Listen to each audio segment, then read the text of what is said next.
வணக்கம். இன்றைக்கி முக்கியமான ஒரு பேச்சுவார்த்தை ஆரம்பிச்சிருக்குது இந்தியாவுக்கும் பங்களாதேஷ்க்கும் நடுவில். கேங்கஸ் ட்ரீட்டி அதை பற்றின ஒரு பேச்சுவார்த்தை. நம்ம ஏற்கனவே பேசுகிற மாதிரி இயற்கையே இந்தியாவுக்கு பயங்கர அட்வான்டேஜஸான பல விஷயங்கள் பண்ணி கொடுத்துட்ருக்கு. அதோடைய ஒரு அம்சம் தான் இன்றைக்கி நம்ம பார்க்க போகிற செய்தி. ஸோ இன்றைக்கி இந்த வீடியோவில் இந்த கேங்கஸ் ட்ரீட்டினா பங்களாதேஷ் கூட இருக்கிற ட்ரீட்டி என்ன ட்ரீட்டி, அது எதுக்கு இப்போ பேசுகிறோம், இன்றைக்கி நம்ம அந்த வீடியோவை பற்றி பேச வேண்டிய என்ன தேவை இருக்குது, அப்புறம் வேறு என்னெல்லாம் ட்ரீட்டி இந்தியாவுக்கு மற்ற நாடுகளோட என்னென்ன ட்ரீட்டி இருக்குது நம்மளோட நெய்பரிங் கண்ட்ரீஸோட, அப்புறம் கேங்கஸ் ட்ரீட்டியோடைய டீட்டெயில்ஸ் என்னது, எதனால் அது முக்கியத்துவம் வாய்ந்தது, அதில் என்ன காம்ப்ளிகேஷன்ஸ் இருக்குது, கடைசியில் இந்தியா அதை எப்படி கையாள போகுது, இதெல்லாம் தான் இன்றைக்கி இந்த வீடியோவில் பார்க்க போகிறோம். ரொம்ப முக்கியமான ஒரு ஸ்ட்ராட்டஜிக் டெசிஷன் இந்தியாவோட ஸ்ட்ராட்டஜிஷன் இருக்க போது. ஜெய்சங்கர் அவர்கள் பர்சனலாக இதில் இன்வால்வ் ஆகி நெகோசியேஷன்ஸில் இதோடைய முடிவுகள் முடிவு பண்ணிகிட்டு இருக்காங்க. இது கிட்டத்தட்ட 30-40 வருடங்களுக்கு ஒரு நடக்கக்கூடிய ஒரு விஷயம். இது எப்படி நம்ம பண்ண போகிறோன்றதை பற்றி டீட்டெயிலாக பார்ப்போம். நீங்கள் பார்த்துட்டு இருக்கிறது பாசிட்டிவ் பாலிடிக்ஸ். நான் உங்கள் மணியன் கோபி. ஒருவேளை நம்ம சேனலை சப்ஸ்கிரைப் பண்ணால் பார்த்துருக்கீங்க பட்சத்தில் சப்ஸ்கிரைப் பண்ணி பெல் ஐக்கன் கிளிக் பண்ணிக்கோங்க. ஸோ தட் அடுத்தடுத்த போகிற வீடியோஸ் உங்களுக்கு சேரும். ஸோ முதல்ல இந்த கங்கா ஸ்ட்ரீட்னா என்னது அப்படின்னு கேட்டிங்கன்னா, கங்கா நம்ம நாட்டிலேருந்து அப்படியே கிளம்பி பங்களாதேஷ்க்கு போகுது. அங்கே போனதுக்கப்புறம் அந்த நதியோட பேர் வேறு, அதுக்கு பேர் பத்மான்னு வச்சுருக்காங்க பேர். அப்போ இதுலேருந்தே நம்மளுக்கு தெரியுது பங்களாதேஷ் ஏதோ முஸ்லீம் நாடு அப்படின்னா இப்போது நம்மளுக்கு வரலாறுல அப்படி தான், இப்போ இளைஞர்களுக்கு அப்படி தான் தோணும். ஆனால் பாருங்களேன், அந்த நாட்டில் ஓடக்கூடிய நதிக்கு பேர் பத்மா. ஏன்னா அகண்ட பாரதத்தில் முன்னாடி அந்த காலத்தில் எல்லாமே இந்தியாவாக தான் இருந்திருக்குது. அப்போது அந்த பேர் தான் இன்னுமே அதை தான் ஃபாலோ பண்ணிகிட்டு இருக்காங்க. எனக்கு இந்த பத்மா அப்படின்னு எனக்கு முன்னாடி தெரியாது. இன்றைக்கி இந்த செய்தி படிக்கும் போது எனக்கு கங்கையோட பேர் பங்களாதேஷில் பத்மாங்கிற பேர் எனக்கு இன்றைக்கி தான் தெரியும். அப்போ எனக்கு என்ன தோணுச்சுன்னு சொன்னால், நம்ம நிறைய பேர் பேசும்போது என்ன பேசுகிறோன்னு சொன்னால், இந்தியாவில் யாரும் அழிக்க முடியாது, சனாதன தர்மத்தில் யாரும் அழிக்க முடியாது, இதெல்லாம் காலங்காலமாக இருக்குது அப்படிலாம் நம்ம சொல்கிறோம். ஆனால் நம்ம கண்ணு முன்னாடி பாகிஸ்தான்லேயும் பங்களாதேஷ்லேயும் அழிஞ்சிருக்கு. சனாதன தர்மமும் அழிஞ்சிருக்குது, இந்தியாவும் அழிஞ்சிருக்குது, நம்ம மொழி கலாச்சாரம் எல்லாமே அழிஞ்சிருக்குது. அப்போது அழியதானே செய்யுது, மொத்தமாக அழியுதா இல்லையாங்கிறது கடைசியில் யாருக்குமே தெரியாது. ஆனால் நம்ம கண்ணு முன்னாடி அழிஞ்சிட்டு தான் இருக்குது, அழிஞ்சிருக்குது, அதுக்கு ப்ரூஃப் இருக்குது. அதனால் நம்ம லெத்தார்ஜியாக இதெல்லாம் ஒன்றும் பண்ண முடியாதுன்னு சொல்லக்கூடாது. நம்மளோட வேலையை நம்மளோட கடமை நம்ம பண்ணி தான் ஆகணும் அப்படிங்கிறது எனக்கு இன்றைக்கி தோணுச்சு. அதை நான் உடனே ஷேர் பண்ணிக்கிறேன். சாரி. ஸோ இப்போ இந்த கேங்கஸ் ட்ரீட்டி 30 வருஷத்துக்கு ஒரு தடவை நடக்கக்கூடிய ஒரு ட்ரீட்டி. 30 வருஷத்துக்கு ஒரு கிடையாது. லாஸ்ட் டைம் பண்ணும்போது 30 இயர்ஸ்க்கு அந்த ட்ரீட்டி போட்டிருக்காங்க. 1996 போட்டிருக்காங்க. இந்தியாவிலேருந்து போகிற கங்கையை எப்படி பிரிச்சுக்கலாம் 2 பேரும் அப்படிங்கிறதுக்கான ட்ரீட்டி. பொதுவாக இப்போ நம்ம அதை பற்றி ஏன் பேசுகிறோம் அப்படின்னு கேட்டிங்கன்னா, இப்போ லாஸ்ட் இயராமா 2026 அந்த ட்ரீட்டி முடிவடையுது. பர்டிகுலர்லி ஜனவரி டு மே பொதுவாக ட்ரை சீசனாக இருக்கும் போல். ஸோ ட்ரை சீசனில் அந்த கேல்குலேஷன் ரொம்ப ஜாஸ்தியாக இருக்குது. பொதுவாக நிறையா தண்ணி இருக்கிறதா பெரிய பிரச்சனை வர்றது இல்லை. ஸோ இந்த ட்ரை சீசனில் இருக்கும்போது அந்த பிரச்சனை வருது. அது ஒன்று. இன்னொன்று, இப்போலேருந்தே டாக்ஸ் ஆரம்பிச்சிட்டாங்க. ஏன்னா அவங்களுக்கு இது ஒரு லைஃப் லைன். இந்த தண்ணி மட்டும் போகலன்னா 10 லட்சம் 20 லட்சம் பேருடைய உயிருக்கே ஆபத்துன்னு சொல்கிறாங்க. அந்த அளவுக்கு டிபெண்டன்சி இருக்குது பங்களாதேஷ்க்கு நம்ம நாட்டோடைய ட்ரீட்டி மூலமாக. அதனால் இப்போவே அவங்க பேச ஆரம்பிச்சிட்டாங்க. அந்த இன்ட்ரீம் பிரைம் மினிஸ்டர்லாம் பேச ஆரம்பிச்சிட்டாரு. அதை நான் உங்களுக்கு போக சொல்கிறேன். வேறு என்னெல்லாம் ட்ரீட்டி இருக்குது அப்படின்னு கேட்டிங்கன்னா, நம்ம பாகிஸ்தானோட ட்ரீட்டி இருக்குது. நமக்கு தெரியும், இப்போ பகல்காம் அட்டாக் ஆனதுக்கப்புறமா நம்ம அந்த ட்ரீட்டியை ரத்து பண்ணிட்டோம். ரொம்ப முக்கியமான ட்ரீட்டி இண்டஸ் ட்ரீட்டின்னு சொல்லிட்டு நம்ம பெரிய வாரி வள்ளலாக தான் இருந்திருக்கோம்னு வச்சுக்கோங்களேன். 1960 போட்டிருக்கிறோம். 6 நதிகள் மொத்தமாக, ரவி, பீஸ், சத்லஜ், இந்தஸ், ஜெலம், செனாபுன்னு சொல்லிட்டு 3 நதி ஈஸ்டர்ன் ரிவர்ஸுங்கிறாங்க, 3 நதி வெஸ்டர்ன் ரிவர்ஸுங்கிறாங்க. இந்த 6 நதியையும் நம்ம பாகிஸ்தானுக்கு அப்படியே கொடுத்து தள்ளுறோம்னு வச்சுக்கோங்களேன். அதாவது ஒரு ஜோக் ஒன்று எனக்கு ஞாபகம் வருது. அதாவது பணத்தெல்லாம் மேலே தூக்கி போடுறேன், எடுக்கிறதெல்லாம் நீ மேலே எடுத்துக்கோ, மீதியெல்லாம் கீழே போடுன்னு சொல்லிட்டு ஒரு அக்ரிமெண்ட் போடுற மாதிரி எல்லாத்தையும் நம்ம என்ன பண்ணியிருக்கோம்னு சொன்னால் கொடுத்துருக்கோம், வாரி வழங்கியிருக்கோம். அப்போது அந்த ட்ரீட்டி ஒரு முக்கியமான ட்ரீட்டி. நேபாள் கூட 2 ட்ரீட்டி இருக்குது. ஒரு ட்ரீட்டி மகாகாளி ட்ரீட்டி, இன்னொன்று கோசி ட்ரீட்டி அப்படின்னு சொல்லிட்டு. மகாகாளி ட்ரீட்டிங்கிறது சாரதா நதியை பற்றியாமா, கோசி ட்ரீட்டிங்கிறது கோசி நதியை பற்றி. ரெண்டுமே 1900 முதல்ல சாரதா நதியோட treaty 1996, Kosi agreement 1966. But Nepal ஒரு ஹிந்து நாடாக தான் ரொம்ப நாளாக இருந்திருக்கு. அதனால் ஒரு பெரிய பிரச்சனை இருந்ததில்லை. இப்போது நம்ம கேங்கஸ் ட்ரீட்டி பற்றி பார்ப்போம். கேங்கஸ் ட்ரீட்டி பொறுத்த வரைக்கும் 1996 நம்ம சைன் பண்ணியிருக்கோம். அதில் மெயினாக என்ன சொல்கிறாங்கன்னா, ஃபராக்கா பேரேஜ் அப்படின்னு ஒரு இடம் இருக்குது. அப்போ அந்த இடத்துல இருந்து தான் தண்ணி என்ன பண்ண போகிறோம்னு சொன்னால் எவ்வளோ தூரம் அவங்களுக்கு பிரித்து கொடுக்கலாம் அப்படின்னு முடிவு பண்ணியிருக்காங்க. இந்த கேல்குலேஷன் எப்படி பண்ணுறாங்கன்னு கேட்டிங்கன்னா, அந்த ஃபராக்கா பேரேஜில் 75,000 கியூசெக்ஸ் தண்ணி இல்லை அதுக்கு மேலே தண்ணி இருந்துச்சுன்னு சொன்னால், அதுக்கு மேலே எவ்வளோ போனாலும் சரி இருக்குதுன்னு சொன்னால் நம்ம 40,000 கியூசெக்ஸ் நம்ம வச்சு போவோம். மீதி இருக்கிறத நம்ம பங்களாதேஷ் கொடுத்துட்றோம். ஸோ 75,000 இருக்குன்னா நம்மளுக்கு 40,000, அவங்களுக்கு 35,000. ஒருவேளை 76 இருந்துச்சுன்னா நம்மளுக்கு 40, அவங்களுக்கு 36. எப்படி பிரிக்க போகிறோம்னு சொல்லி முதல் பாயிண்ட். இது வேரியபிள் அக்ரிமெண்ட், அதாவது ஃபிக்ஸடாக கிடையாது. ரெண்டாவது இந்த 75,000க்கு கீழே இருக்குதுன்னு சொன்னால், 70,000லேருந்து 75,000க்குள்ளே இருக்குதுன்னு சொன்னால் 50-50 ஆமாம்.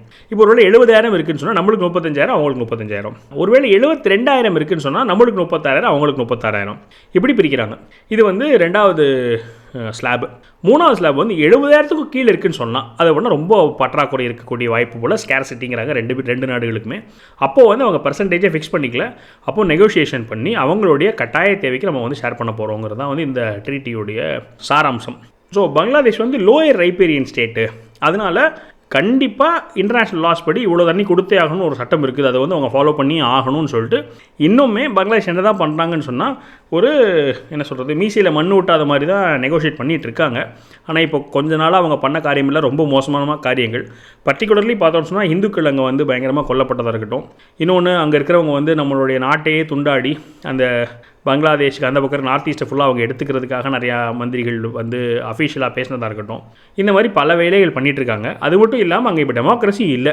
இந்த யூனஸ் அவர் ஃபோட்டோ பார்த்தாலே எனக்கு என்ன தோணுதுன்னு சொன்னால் எவ்வளோ கோடிக்கணக்கான மக்களை முட்டாளாக்குறாங்க.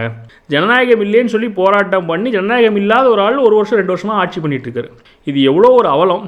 இதுக்கு தானே மக்கள் போராடி இருக்கணும். ஆக்சுவலி ஸ்பீக்கிங் எதுக்காக போராடினாலும் அதே நடக்கலை. இன்னொருத்த என்ன பண்ணிட்டான்னு சொன்னால் கோடிக்கணக்கான மக்களை ஏமாற்றி மூல செலவை பண்ணி ஒரு ஹேண்ட்ஃபுல் ஆஃப் ஆளுங்களை வச்சு, முன்னாடி வெள்ளைக்காரன் வந்து ஆட்சி பண்ணும்போது எப்படி நம்ம ஆளுங்களே போலீஸாக வச்சு நம்ம ஆளுங்களை வச்சே நம்மளை வந்து ஆட்சி பண்ணாங்களோ அதே போல் இப்போ வந்து எங்கே இருந்துக்கிட்டோ பல ஆட்கள் ஒரு தௌசண்ட்ஸ் ஆஃப் ஆளுங்களை வச்சு இன்ஃப்ளூயன்ஸ் பண்ணி ஒரு நாட்டையே என்ன பண்ணிட முடியுதுன்னா ஒரு போராட்டத்துக்கு தள்ள வச்சு அவங்க எதுக்காக போராடினாங்க அவங்களுக்கும் மறந்து போய் இப்போ வேறு என்னமோ நடந்துகிட்டு இருக்குது. இப்போ அந்த நாடு அந்த அவலமான நிலையில் தான் இருக்குது. ஸோ இந்த இன்ட்ரீம் கவர்மெண்ட் இது வந்து நெகோஷியேட் பண்ணிகிட்டு இருக்காங்க. இப்போ தான் நம்ம ரீசெண்டாக இண்டஸ்ட்ரி டிவியை நம்ம என்ன பண்ணோம்னா சஸ்பெண்ட் பண்ணோம். அதே மாதிரி இங்கேயும் நம்ம சஸ்பெண்ட் பண்ண மாட்டோம்னு நினைக்கிறேன். ஏன்னா அந்த மாதிரி ஒரு போரோ இல்லை ஒரு பெரிய சாலிடான ஒரு டெரர் அட்டாக் அந்த மாதிரிலாம் பங்களாதேஷ் லிங்க் பண்ணி நடக்கலை. ஆனால் இன்ஃபில்ட்ரேஷன் பயங்கரமாக நடந்துகிட்டு இருக்குது. அமித்ஷா அவர்கள் ஓப்பனாக சொல்லிட்டு இருக்காரு, பங்களாதேஷ்லேருந்து ஒரு பறவை கூட இங்கே வந்து என்ன பண்ண முடியாதுன்னு சொன்னால் பெர்மிஷன் இல்லாமல் இங்கே இருக்கக்கூடாதுங்கிற அளவுக்கு அவர் ஸ்ட்ராங் வேர்ட்ஸ் யூஸ் பண்ணிகிட்டு இருக்காரு. அப்போ அந்த இன்ஃபில்ட்ரேஷன் ஒரு மிகப்பெரிய அபாயம் மொத்த நாட்டுக்குமே. அவங்க நாட்டுக்குள்ளே உள்ளே வந்து எதாவது ஸ்டேட்டுக்குள்ளே போனால் திருப்பிலாம் அவங்க அனுப்புறது வாய்ப்பே கிடையாது. அந்தளவுக்கு நம்மளுக்கு பறந்து விரிஞ்ச நாடு. அப்போது அதை வந்து நெகோஷியேட் பண்ணி நீங்கள் வந்து பயங்கரமாக பார்டர்ஸை வந்து கண்ட்ரோல் பண்ணணும்னு சொல்லுவாங்க. இந்தியா மேலே இருக்க வெறுப்பை வந்து அவங்க கண்ட்ரோல் பண்ணணும். ப்ராப்பராக முதல்ல அங்கே ஒரு டெமோக்ரஸி வரணும். இதெல்லாம் வந்து இந்தியாவோட நெகோஷியேஷன் பாயிண்ட் ஸ்ட்ராங்காக இருக்கணும். இந்துக்களுக்கு மைனாரிட்டிஸ்க்கு அங்கே வந்து பாதுகாப்பு இருக்கணும். இதெல்லாம் வந்து ஸ்ட்ராங் பாயிண்ட்ஸ் ஆஃப் டிஸ்கஷனாக கண்டிப்பாக இருக்கும். அதனால் வந்து எப்படி போகுதுன்னு பார்க்கணும். ரொம்ப இன்ட்ரெஸ்டிங்கான நெக்ஸ்ட் 1 இயர் 2026 வந்து ஜியோ பாலிட்டிக்கலி மிகப்பெரிய ஒரு டேர்ன் அரவுண்ட் இருக்கக்கூடிய ஒரு வருஷமாக தான் எல்லாருமே சொல்கிறாங்க. நம்ம பொறுத்திருந்து பார்ப்போம். எனக்கு நம்ம தமிழ்நாட்டு பாலிட்டிக்ஸோட லிங்க் பண்ணும்போது என்ன கரெக்டாக ஞாபகம் வருதுன்னு கேட்டிங்கன்னா, இந்தியா வந்து எப்போவே பயங்கர ஜென்ரஸாக இருந்திருக்கு. பாகிஸ்தானுக்கும் சரி பங்களாதேஷ்க்கும் சரி எல்லாருக்குமே நம்ம வந்து கொடுத்து தள்ளியிருக்கோம், வாரி வழங்கிட்டு தான் இருக்கிறோம். ஆனால் நம்ம ஊரில் என்ன பண்ணுறானுங்கன்னு சொன்னால் இந்த இண்டஸ்ட்ரி ரிஜெக்ட் ஆனதுக்கு சீமானவர்கள் அதுக்கு எதிர்ப்பு தெரிவிக்கிறார். நீ வந்து தண்ணியில் விளையாடக்கூடாது, தண்ணி வந்து இயற்கை சொத்து, அதை வந்து நீங்கள் எப்படி பாகிஸ்தான் கொடுக்கக்கூடாது, எப்படி தடுக்கலான்னு சொல்லிட்டு சொல்கிறாரு. அதே இது நீங்கள் வந்தீங்கன்னா இங்கே என்ன சொல்கிறாரு, ஸ்ரீலங்காவில் வந்து தமிழன் அடித்தா இங்கே நான் ஸ்ரீலங்காவோட மாணவனை அடிப்பேன் அப்படிங்கிறார். அப்போது அங்கே அடித்தா இங்கே மாணவனே அடிக்கலாம். ஆனால் பாகிஸ்தான்காரன் இங்கே வந்து நம்மளை ஆளுங்களை கொல்லும் போது நம்ம கிட்டேருந்து போகிற தண்ணியை வந்து நிறுத்துறதுக்கான எல்லா தார்மீக உரிமையும் இருக்குது, அதை திருத்தக்கூடாதுங்கிறாரு.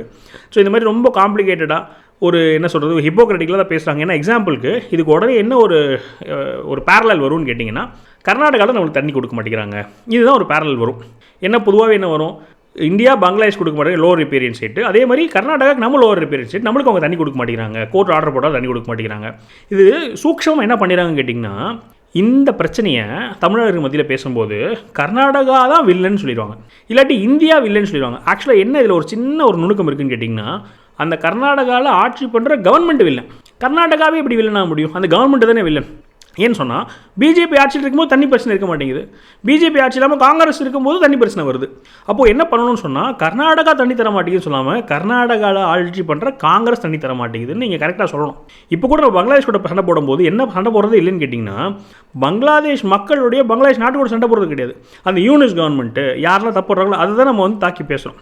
இவங்க என்ன பண்ணிடுவாங்கன்னா, தெளிவாக இந்த வில்லன்கள் இல்லாட்டி எதிரி நாடுகள் கூடலாம் பேசும்போது நீங்கள் மக்களை தப்பு சொல்லாதீங்க, மக்கள் பாவம், அந்த அரசாங்கத்தை பற்றி சொல்லுங்கள், அந்த நாட்டையே வில்லனாக்காதீங்கன்னு சொல்லுவாங்க. இது எப்போன்னு சொன்னால், பாகிஸ்தான் பங்களாதேஷோட பிரச்சனை வரும்போது இங்கே இருக்க பிரிவினைவாதிகளோட பேச்சு எப்படி இருக்குன்னு கேட்டிங்கன்னா, நீ நாட்டையே குறை சொல்லாத, ஒரு மதத்தையே குறை சொல்லாத, அந்த இதே மொத்த மக்களை குறை சொல்லாத, அங்கே இருக்கிற தப்பானவங்களை மட்டும் குறை சொல்லுன்னு சொல்லுவாங்க.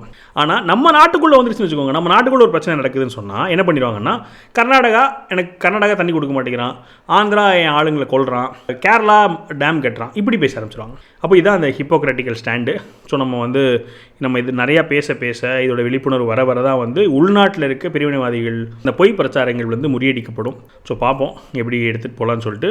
உங்களுக்கு வந்து இந்த மொத்த எபிசோடில் உங்களுடைய கருத்து என்ன, உங்களோட கருத்துக்கள் கண்டிப்பாக பதிவு பண்ணுங்கள். நீங்கள் என்ன நினைக்கிறீங்க, இந்தியா எப்படி நெகோஷியேட் பண்ணணும், இல்லை நீங்களும் நினைக்கிறீங்களா தண்ணியில் நம்ம வந்து அரசியல் பண்ணக்கூடாது, வேறு விதத்தில் அரசியல் பண்ணிக்கலாம்னு நினைக்கிறீங்களா, இல்லை எப்படி நெகோஷியேட் பண்ண நினைக்கிறீங்க, உங்கள் கருத்துக்கள் கண்டிப்பாக பதிவு பண்ணுங்கள். மேலும் ஒரு பாசிட்டிவ் வீடியோவில் சந்திக்கிறேன். வணக்கம்.